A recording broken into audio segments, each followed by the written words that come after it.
Histoire de Staline le tyran rouge, Joseph Staline, né Iosif Vissarionovitch Djougachvili le 18 décembre 1878 à Gori, en Géorgie, est l'un des dirigeants les plus influents et controversés du XXe siècle.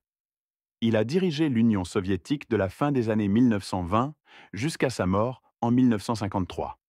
Voici un aperçu de son parcours et de son impact. Jeunesse et ascension politique. Staline est né dans une famille pauvre. Son père était cordonnier et sa mère couturière. Il a étudié dans une école religieuse, mais a rapidement été attiré par les idées révolutionnaires. Il rejoint le mouvement social-démocrate en 1898 et devient rapidement un membre actif des bolcheviks, dirigés par Vladimir Lénine. Avant la Révolution d'octobre, Staline a été impliqué dans des activités révolutionnaires, y compris des vols pour financer le parti. Prise de pouvoir et politique intérieure. Révolution d'octobre et montée en puissance. Après la Révolution d'octobre en 1917, Staline prend progressivement de l'importance dans le parti. En 1922, il devient secrétaire général du Parti communiste, un poste qu'il utilise pour consolider son pouvoir. Après la mort de Lénine en 1924, Staline écarte ses rivaux, comme Léon Trotsky, et centralise le pouvoir entre ses mains. Il met en place une dictature totalitaire. Les politiques staliniennes, collectivisation et industrialisation. Dans les années 1930, Staline lance une campagne massive de collectivisation de l'agriculture et d'industrialisation rapide. Ces politiques ont conduit à une famine dévastatrice, notamment en Ukraine, et à de nombreuses souffrances pour les paysans.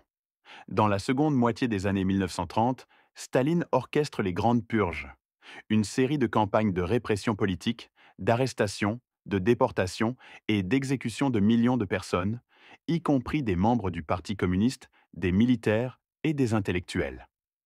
Seconde Guerre mondiale et après-guerre, Staline joue un rôle crucial dans la victoire des Alliés contre l'Allemagne nazie.